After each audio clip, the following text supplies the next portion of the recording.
السلام عليكم، ازيكم حبايبي؟ عاملين ايه؟ يا رب تكونوا بألف خير. اللي ما يعرفنيش، انا لولي السيد ودي قناتي. حبيت بقى نعمل مع بعض عمايل الكوسة المحشية وسقياها بلبن مش بشوربة. يلا بقى بينا هنسمي ونصلي ونبدأ في الوصفة. انا كده كان معايا 2 كيلو من الكوسة زي ما انتوا شايفين كده، وكنت فحراها. ومعايا بقى كيلو رز، ومعايا طماطم كنت ضرباها ومسبكاها وخضار. دلوقتي هحط الطماطم. كانت تسبيكة الطماطم ايه؟ معايا بصلتين كبار، إيه، كمون، فلفل اسمر، ملح، مرقتين، شوية من الزيت. وقمت مسبكاها زي ما انتوا شايفين كده. كانت بسم الله ما شاء الله.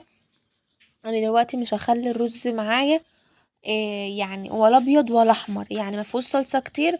والصلصة تبقى ايه يعني اللي هي حلوة فيه زي ما انتوا شايفين كده دلوقتي. يعني الصلصة مش كتيرة فيه ولا قليلة. دلوقتي بقى معايا الخضرة، شبت وكزبرة، ما بحطلهوش بقدونس زي ما انتوا واخدين بالكم كده وملاحظين. انا بقى دلوقتي بعد ما حطيت الصلصة في قلب الرز هقلب بقى الخضار زي ما انتوا شايفين كده. بسم الله ما شاء الله.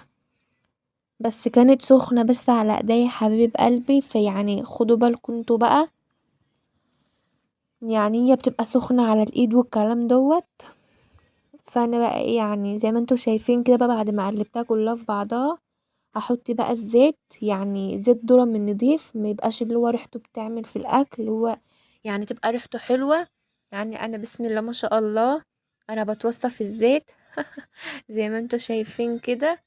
يعني انا بحب الحاجة تبقى منغنغة كده والزيت يبقى باين فيها، يعني مش اللي هو بقى الرزية ناشفة والكلام دوت. لا، مفيش الكلام دوت. انتوا تمشوا على الخطوات ديت وهتنجح معاكم. زي ما انتوا شايفين بقى كده بحشي.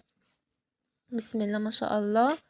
يعني مش هتاخد وقت ولا الكلام دوت. يعني يا دوبك عندكوا كوسة، عندنا الرز هنطلع الصلصة نسبك. يعني الحاجات ديت في ثانية كده، مش بتاخد وقت.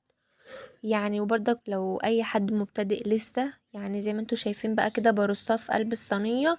يعني احط البوز في قلب البوز عشان لو ما حطيتهاش كده هيقوم بقى ايه، يعني احطها اسقيها بشوربة بلبن بأي حاجة عندنا. ايه لما هنيجي نسقيها تحسوا كده ان الرز اتنطر من الكوساية من بره زي ما انتوا شايفين كده. اقوم بقى ايه حاطه اللهم صل على النبي فكروني هقوم بقى ايه حاطه البوز في قلب البوز زي ما انتوا شايفين. ودلوقتي بقى بحشي، وانا ما بملهاش قوي عشان الرزية بتتنفش جوه البتاع. يعني قصدي جوه الكوسايه الرزية بتتنفش. يعني ايه يبقى يعني هي الوسط والكلام دوت زي ما انتوا شايفين. بسم الله ما شاء الله. وهتطلع والله ناجحة معاكم، وهي طعمها باللبن تحفة تحفة تحفة بجد، ومش بتكلفكوا حاجة. هقوم بقى لما الرز زي ما انتوا شايفين كده، بحب بقى ايه صلصة تبقى في ايديا بقى والكلام دوت، عشان بقى يعني لنا حشيت بقى بجد والكلام دوت. زي ما انتوا شايفين بقى كده بحشي معاكم اهوت. يعني حبيت اللي انا بقى ايه اوريلكم وانا بحشي. وبقى كان فايض معايا مدورية صغيرة كده، كنت مفرزة بتنجان في الفريزر، وقمت مطلعه شوية عشان اكمل بقية الصينية. ودلوقتي بقى معايا لبن مغلي، وحط حطله زبطله حدقه يعني الملح والكلام دوت. اقوم بقى حاطه الكوسه على النار على البوتاجاز زي ما انتوا شايفين كده. وقمت بقى حاطه لها كميه اللبن اللي عندي. لو انتوا احتاجتوا لبن، يعني لو انتوا احتاجتوا تاني واللبن خلص، حطوا لها شويه ميه او شويه شوربه. يعني لو ما عندكوش شوربه او اللبن خلص، يعني ايه حط لها شويه ميه ادام انتوا حاطين لها لبن. يعني ما تقلقوش من اي حاجه خالص. زي ما انتوا شايفين بقى كده احط لها كميه اللبن كله، واسيبها بقى تغلي. وريت لكم بقى ايه كان معايا بقى ايه لحق كده خس، وكنت حاطه فيه بصل وورق عنب وبتنجان من تحت. يعني كان بسم الله ما شاء الله بردك رهيب. دوت كنت مولعه عليه وكنت بسويه، بس حبيت ان انا اصوره لكم وانا بعمل معاكم الكوسه. دلوقتي بقى بعد ما الكوسه يعني ايه بتغلي وبدات اللي هي تتشرب، بقوم بقى موطيالها عشان تستوي زي ما انتم ملاحظين كده.